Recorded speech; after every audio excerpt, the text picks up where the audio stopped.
All right, let's get into the next topic, boys. You ready for this? We're going to talk about a certain urinalist because we all love talking about urinalists. But this time, we're going to talk about someone who decided to attack people for having a difference of opinion on the amazing Ghosts of Yotei game.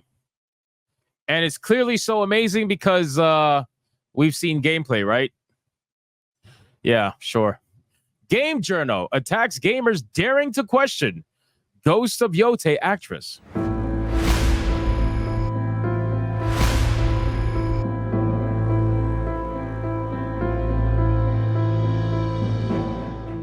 It's becoming painfully predictable at this point. Another game reveals its cast, the gaming community shares opinions, and of course, here comes the gaming press with the same tired, lazy defense. Now, I mean, we got Crazy Eyes, obviously, right? This is pretty obvious, right? If you guys are unaware, Ghost of Yotei has a ton of drama surrounding it, okay? It's had it for a while. It's calming down a little bit. But there has been a lot of drama surrounding Ghosts of Yotei for a multitude of reasons. You're going to have people who are the shills who are going to look for any reasons to try to downplay someone's argument about the game and try to tie some sort of buzzword to their argument to dismiss them. You have the shills doing that. And then you have a lot of different arguments about the game. Is it woke? Is it not woke?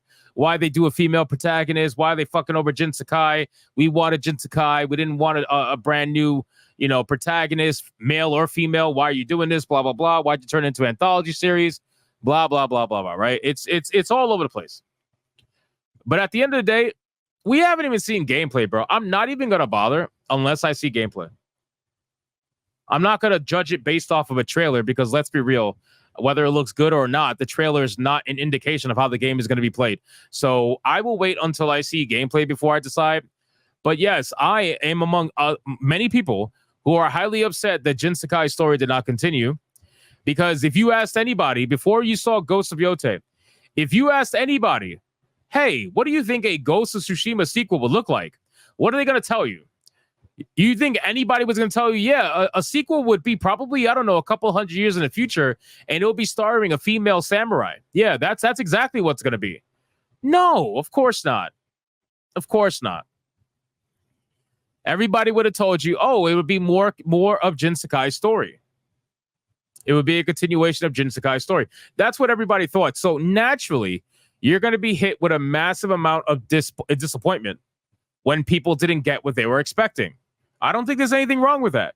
But apparently, according to these urinalists, there's something bad, saying that. You're not allowed to say that about Ghosts of Yotei. You can't say, oh, I was looking forward to Jin Sakai's continued story. No, you can't say that. That's not allowed. So enter the latest offender and newest member of Kotaku Detected, Zarmina Khan from PlayStation Lifestyle, who published an article that, to put it mildly, is an absolute embarrassment to journalism. Now, I haven't actually checked if this person blocked me or not. I don't even know if she's on Twitter. I imagine she's on Twitter. I'll check right now. Let me see. At Zarmina. Let's see what we got. At Zarmina. Damn, man. I am slacking, bro. I don't know what's up with me, but I am slacking. I am slacking, bro. I am not blocked. I am not blocked. I call shenanigans. I call shenanigans. Shenanigans! Shenanigans! Shenanigans! I call shenanigans. It's bullshit. But okay, whatever. Yeah, I'm an amateur. 100%. I'm an amateur. So again, let's read into it a little bit. She'll fit right in with the rest of these activists posing. It's worth mentioning that per her own LinkedIn, prior to working at PlayStation Lifestyle, she worked for the British government. Oh, that's a gamer, all right. That is a gamer, all right. Yeah, because clearly working for the government, it's a good sign. It's a good sign that, they're a gamer, for sure. Her piece on Ghost of Yotei voice actor Erika Ishii being harassed by trolls has all the makings of the worst take imaginable. Pushing an agenda with zero concern for the actual facts. That really important thing that makes a story viable, or at least used to. Let's start with the basics. Where's the evidence? Like all articles of this type, Khan offers vague accusations of harassment and trolling but provides no receipts. None. Well, they never do. They never do, right? When is the last time? I really want you guys to answer this because maybe I'm not thinking of something. When is the last time they have ever accused people of harassing them, death threats, and all that shit, and they actually posted evidence? When's the last time? Because I don't remember anybody. I'm trying to think. I think Jason Schreier posted one thing. Jason Schreier or maybe Paul Tassi. One of those two, I think, posted one thing, but that was it. It was literally one thing, one time, and it looked so fake too on top of that. But aside from that, nobody ever posts anything. And these are the people claiming to get hundreds of messages nonstop, and they post nothing. So there's that. Not a single screenshot, not one quote, just vague statements about how horrible gamers are because, once again, we've been daring to question the casting of an actor who's openly a queer, genderless activist.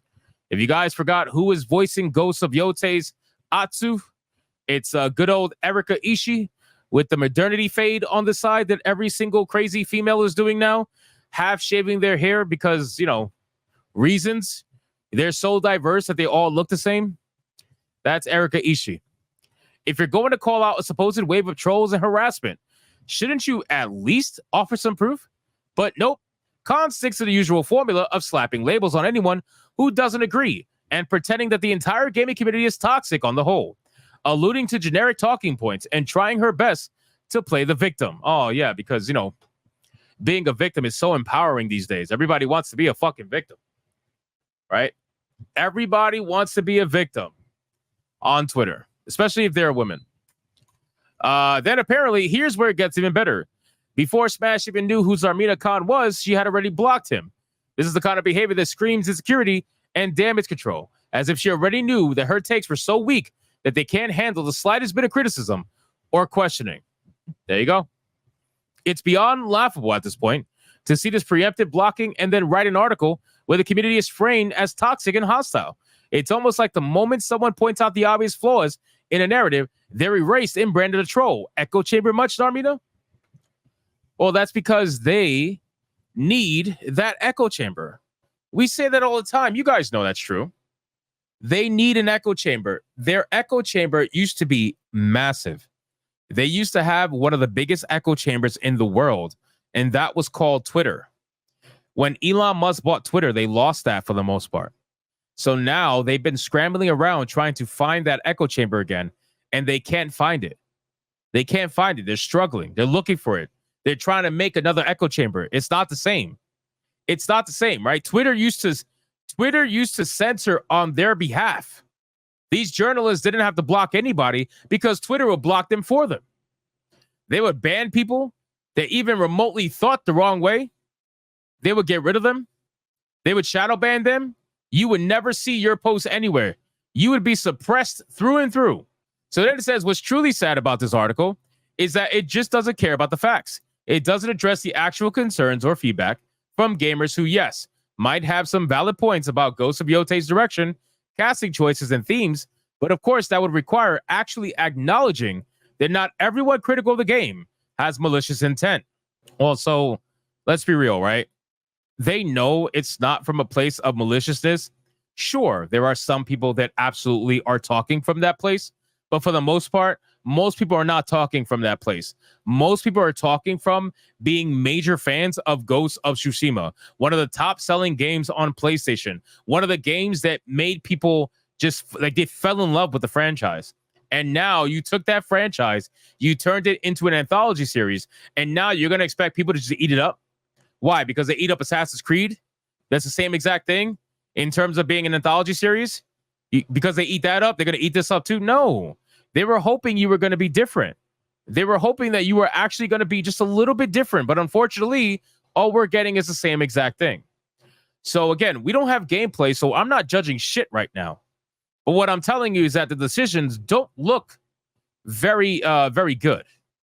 Between the choices of people they're hiring, not only that, also the voice actress. There's a lot of decisions that make you think, what's going on here? This is a little bit sussy-wussy, right?